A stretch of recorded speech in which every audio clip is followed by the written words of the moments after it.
progetto pescatori artigianali per il ripristino dei coralli nasce da un'esigenza principale, che è appunto quello di andare a salvaguardare e ripristinare questi habitat importanti, le foreste degli animali, che sono habitat essenziali per la salute dei nostri mari.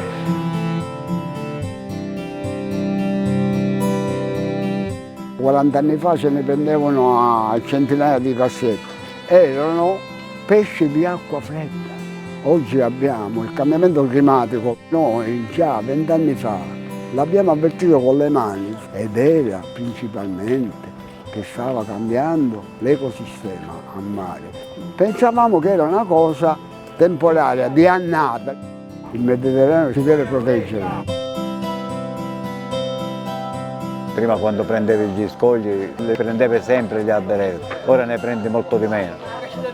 Alcune volte tiri la rete dagli scogli e nemmeno ne prendi, perché vuol dire che ce n'è molto di meno, perché il mare è stato molto battuto.